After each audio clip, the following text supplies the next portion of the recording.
I'm Thomas. I'm a doctor, but building my online brand, and I'm documenting my journey, both in personal development and the journey I have in building my online brand.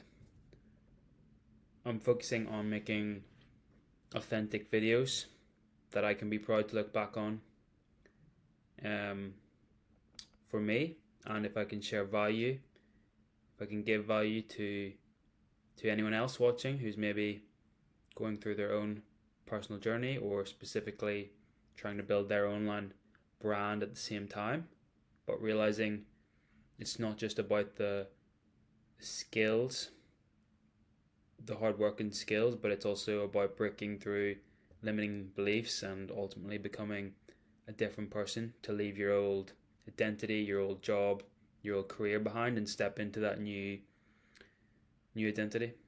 So that's what I'm trying to do. In this video, I'm going to talk to you about one thing I'm trying to focus on, trying to remind myself, which I think is very important. And it's all about ignoring short term and medium term beliefs or opinions or things that you think matter right now, and instead focusing on one thing that ultimately matters. I'm going to tell you what that is, but first of all, do you ever feel, because this is my experience, do you ever feel like you're attached to other people's opinions, whether it's the opinions of the people around you, maybe it's your work colleagues, they're all going down this path, this river, and it can be quite competitive, and you find yourself, whether it's consciously or subconsciously, comparing yourself to them. You want to be better than them, or you want them to think you're good enough in a certain aspect, whether it's being good at a particular job, whether it's having particular standards, whether it's being accepted in a certain environment, or whether it's pleasing your mom or your dad or your family, you know. And often these things can be pretty subconscious if you don't question them or think about them, but are they really what you want, or are they holding you back? Are these attachments to fulfill other people with different goals than you, or with different outlooks of life, or even if you're just a product of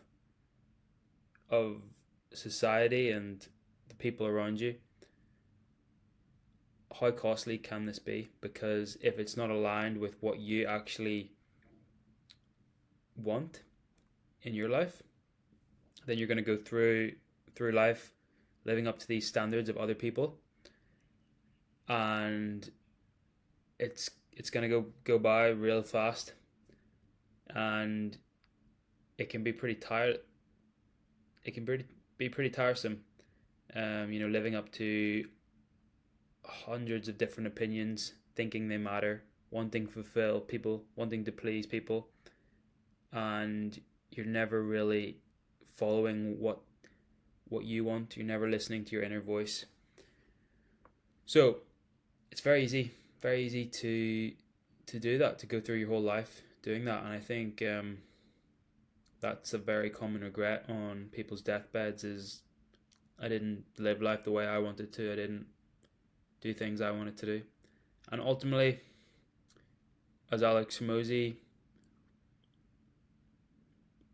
has a quote, he says that on your deathbed,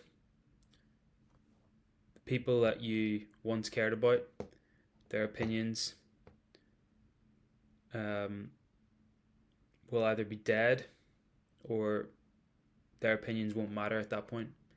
So the only opinion that's going to matter is your own opinion. And that's what I'm reminding myself. And it's very easy to forget that. It requires constant reminder. I think it would be a shame to go through life without questioning that, with trying to please other people's opinions and not yourself. So this is a reminder. Listen to the one opinion that matters. Listen to your own opinion. What do you want to do? And just follow that, live up to that standard and go with it. And you will find your people in the end. But if you don't, that's okay, because you're at peace with your own opinion. And that's what peace is. So when I'm making decisions about whether I should go to that thing, whether I should do that for that person, whether I need that person to like me, I'm trying to remind myself about the one thing that matters ultimately, which is, what do I want to do? What should I do in this situation that's going to make me proud, that's going to get me towards closer to my goals? What's the thing that I want to do? What will I regret on my deathbed? So I'm trying to do that.